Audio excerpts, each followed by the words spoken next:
Assalamualaikum warahmatullahi wabarakatuh. Salam sejahtera bagi kita semua. Saya Mirza Ratriadi. Kali ini dalam tutorial bahasa pemrograman C++.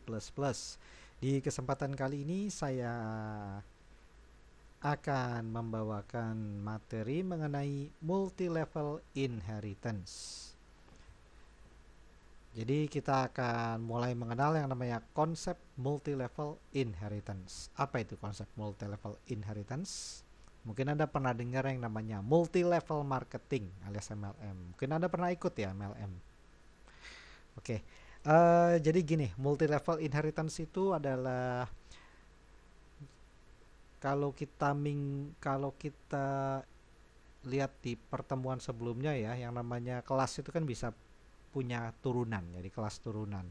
Nah, kalau multi-level inheritance itu ya itu sebuah kelas yang turunannya itu bisa punya keturunan lagi. Terus keturunannya itu punya keturunan lagi. Jadi sebuah kelas yang bisa dibuat secara turun temurun. Contohnya begini.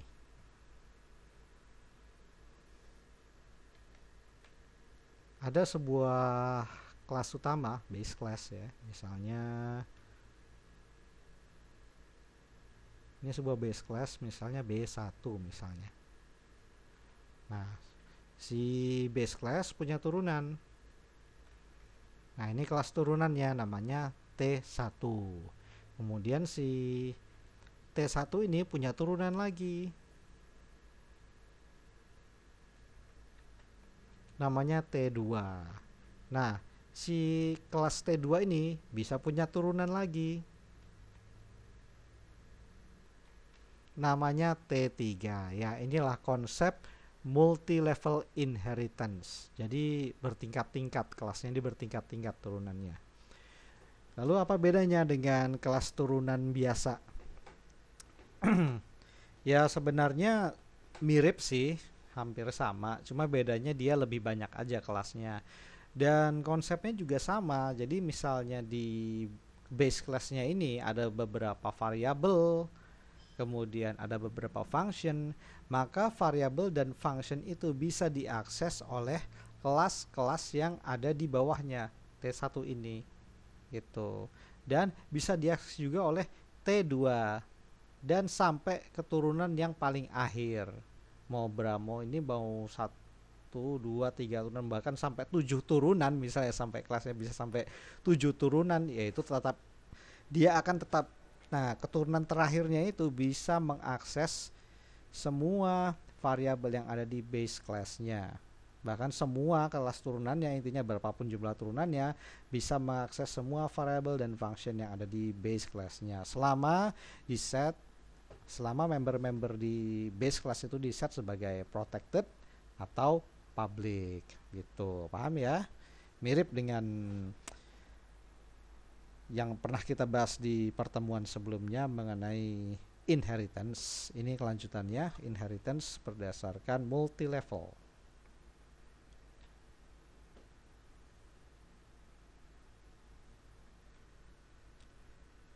Oke, bagaimana prakteknya? Kita langsung buka code block saja. Contohnya.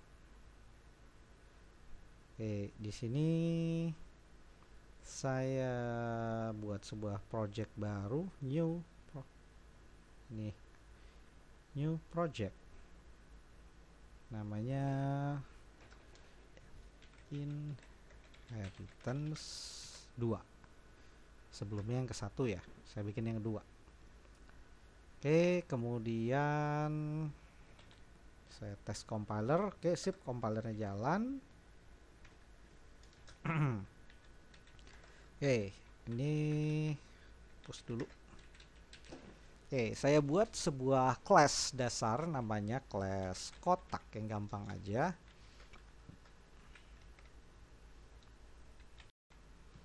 Oke, class kotak ini punya member public. Bukan public ya, saya ubah aja dulu protected. Kemudian di sini public. Oke, di sini ada sebuah kelas kotak, ada member yang protected, yakni panjang dan lebar, variabel panjang dan lebar, kemudian ada public function setnya ini ada dua, ada set panjang dan set lebar. Bisa ya, udah paham ya cara membaca codingan ini? Ya biasa, set panjang dia ngeset panjang dengan parameter P, yang variabel lebarnya di set dengan variabel L. Oke, gampang ya. Oke, nah sekarang kita buat kelas turunannya. Kelas turunan misalnya kotak besar, yang merupakan keturunan yang diturunkan dengan sifat public dari kelas induknya, yakni kelas kotak.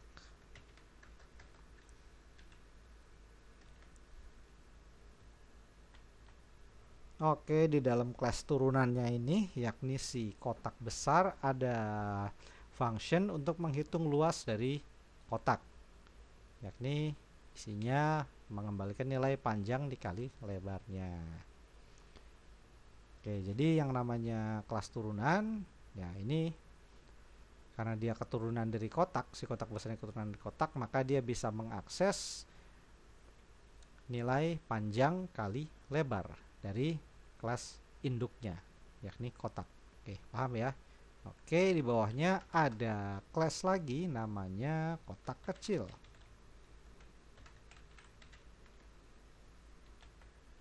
Nah, kotak kecil ini adalah keturunan dari kotak besar. Lihat di sini nih. Lihat di sini. Kotak kecil merupakan turunan dari kotak besar. Nah, ini yang disebut dengan multi-level inheritance. Jadi si kotak besar yang turunan dari kotak punya turunan lagi namanya kotak kecil yang merupakan turunan dari kotak besar. Jadi ibaratnya ini bapak lagi kakek, kotak ini kakek, kotak besar ini bapak, nah ini kotak kecil ini cucu. Cucu ya, gitulah analoginya begitu ya. Oke, di bawahnya ada lagi kotak mungil yang merupakan keturunan dari kotak kecil. Di bawah kecil ada mungil, isinya samain aja. Kok ini? Nah, ini maksudnya. Oke, nah lihat. Nah, coba perhatikan. Kotak kecil dan kotak mungil ini, ini lupa kelasnya. Nah, kotak kecil dan kotak mungil ini, bahkan kotak besar, di dalamnya ada function yang sama, sama-sama hitung luas. Nah, inilah salah satu kegunaan dari multi-level inheritance. Jadi yang namanya function-function seperti ini nggak perlu kita tulis ulang lagi di dalam kotak besar, kotak kecil, dan kotak mungil. Karena kita tinggal cukup menurunkan, jadi kita cukup membuat kelas turunannya, dan turunannya tentu akan bisa mengakses kelas induknya. Dan ini termasuk kotak kecil ini. Dia nantinya bakal bisa mengakses member-member yang ada di induk-induknya sampai moyang-moyangnya gitulah. Dia akan bisa mengakses yang namanya set lebar dan set panjang ini. Gitu. Turun temurun seperti ini. Oke, terus nah coba kita jalanin di sini. Kita buat objek-objeknya. Oke, ada kotak besar, objeknya namanya KB, kelas kotak. Kok kotak besar, bukan kotak besar nih. Salah ketik saya. Kotak besar, kotak kecil, kotak mungil. Kotak kecil. Oke, kotak kecil KK, kotak mungil KM. Nah, baru kita isi variabel-variabel yang diperlukan. Oke, nah kita lihat nih ya, masing-masing objek KB, set panjang, set lebar, kemudian tampilkan luas dari kotak besar alias si KB. Begitu juga yang kotak kecil dan kotak mungil. Familiar ya? Udah paham ya cara membaca coding seperti ini? Pasti udah familiar. Oke, sekarang kita coba build and run. Ada yang salah. Apa ya ini? Error kotak does not name a type. Oh iya lupa. Class. Oke. Build and run lagi. Bukan lupa lagi. Aduh. Oke. Kita ini ada yang kurang lagi. Apa yang kurang? Ini juga nih. Kurang. Oke. Kayaknya udah ya. Oke, kita build and run. Nah, ini hasilnya. Luas kotak besar sekian, kotak kecil sekian, kotak mungil sekian. Programnya jalan. Jadi yang namanya konsep multi level inheritance itu ya seperti ini. Jadi turun temurun. Kotak besar punya turunan kotak besar. Kotak punya turunan kotak besar karena dia turunan dari kotak. Kemudian kotak kecil. Nah, kotak besar ini punya turunan kotak kecil. Nah, ini karena dia turunan dari kotak besar. Kemudian si kotak mungil ini turunan dari kotak kecil, turun temurun. Itu sebabnya semua turunan-turunan yang di bawah sini nih dari kotak besar sampai kotak mungil ini bisa mengakses member-member yang ada di kelas utamanya, kelas moyangnya, kelas induknya, yakni kelas kotak gitu. Oke, kita juga bisa modif sedikit meskipun tugasnya semua ini function-function yang ada dalam kotak mungil, kotak kecil dan kotak besar ini sama, kita bisa modif sedikit. Misalnya ada tambahan deh, misalnya di bagian kotak kecil. Misalnya si kotak kecil ini ada tambahan, dia nggak cuma ngitung panjang kali lebar, tapi dia menghitung tinggi. Kebetulan nih kotak ini punya tinggi, dia bentuknya mungkin 3D ya. Kalau yang lain kan 2 dimensi, cuma panjang kali lebar. Nah, ini kebetulan bentuknya 3 dimensi nih. Ya, kita tinggal tambahkan aja variabel di sini. Namanya yang di sini deh.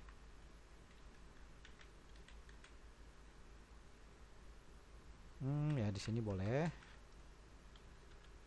Integer tinggi.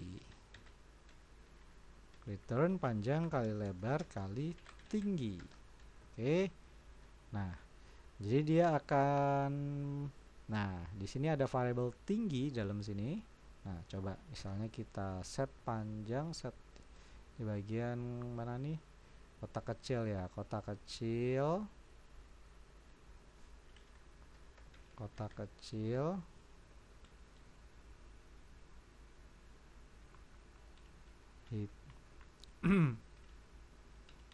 Hitung luas. Salah saya. Jangan di sini naruhnya. Di sini aja. Oke, biar bisa diakses. Kotak kecil. Nah, di sini ada tinggi. Tingginya saya set misalnya 11.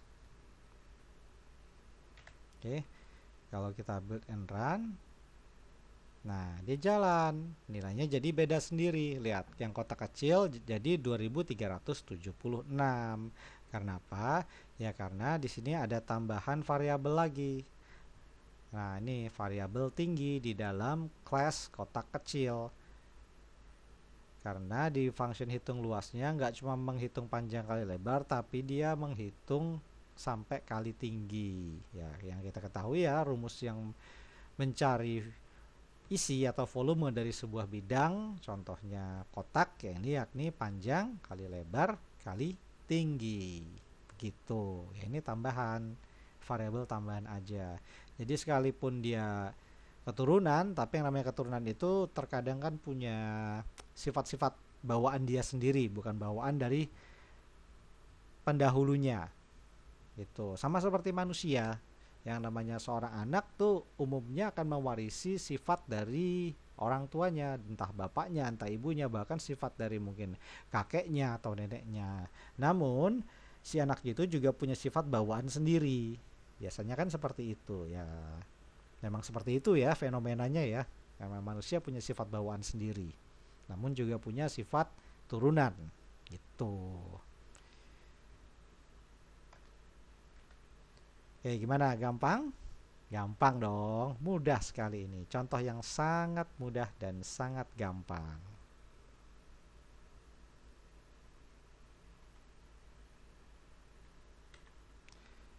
Oke, di kesempatan kali ini kita udah belajar yang namanya konsep multi-level inheritance. Jadi saya harap Anda sudah paham ya dari pertemuan sebelumnya sampai sekarang mengenai konsep inheritance.